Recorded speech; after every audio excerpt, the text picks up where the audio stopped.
याच्यामध्ये पाहिलं तर एक फासा टाकला असता येणारी संभाव्यता। पुढचा आपला पॉइंट आहे दोन फासे एकाच वेळी टाकले असता येणारी संभाव्यता, हे आपल्याला काढायचे। तर मी घेतले आहेत ते दोन फासे। फासे माहिती सर्वांना? जर आपण दोन्ही फासे जर एकाच वेळी टाकले, एकावर किती आले रे? 1 आणि एकावर 6। त्याचप्रमाणे आता परत एकदा आपण टाकू।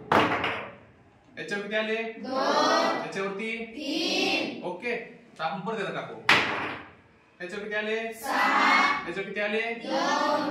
तर अशा प्रकारे आपल्याला दोन फास्यावर वेगवेगळे अंक येत आहेत, बरोबर आहे? तर त्याचा येणारा नमुना आपण आपल्याला काढायचा आहे। तर नमुना आपण कसा येईल रे? इकडे बघा बाळांनो। ओके, एकाच वेळी जर टाकले आपण, समजा एकावर 1 पडला, दुसऱ्यावर किती पडू शकता? 1 पडू शकतो।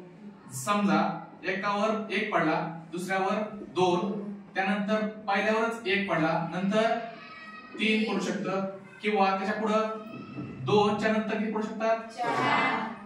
1 वर किती पडू शकतो? 4। त्यानंतर 1 वर पुन्हा 5, नंतर 1 वर 6। ओके, हे झालं पहिल्यावरचा 1। आता पहिल्यावर जर 2 पडले, पहिल्यावर 2 पडले, तर पहिल्यावर दुसऱ्यावर किती पडू शकतो? 1 पडू शकतो।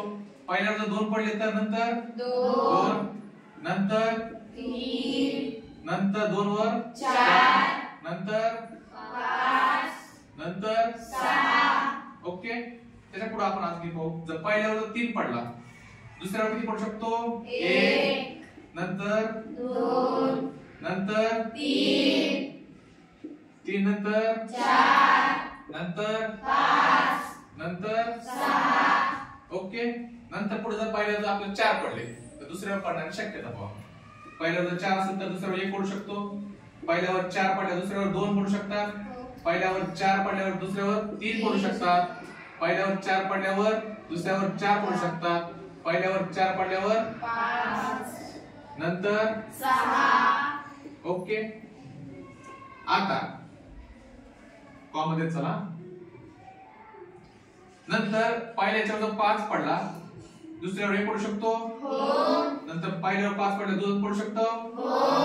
नंतर 3, नंतर 4, नंतर 5, नंतर 6। ओके, नंतर आता जर समजा पहिल्यावर 6 पडले, पहिल्यावर 6, दुसऱ्यावर 1 पडू शकतो। नंतर 2, नंतर 3, नंतर 4, नंतर 5, नंतर 6।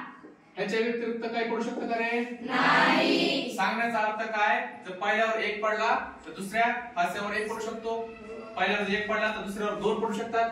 पहिल्यावर 1 पडला तर दुसऱ्यावर 3 पडू शकतात। त्याचप्रमाणे जर पहिल्यावर 2 पडला तर दुसऱ्यावर 1 पडू शकतो।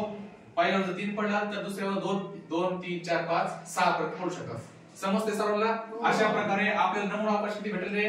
1, 2, 3, 4, 5, 6। 6 1 6, 6 2 12, 6 3 18, 6 2 24, 6 35, 6 6 36। म्हणजेच नमुना अवकाशाची संख्या किती येईल रे? 36। समजले सर्वांना? हो। ओके।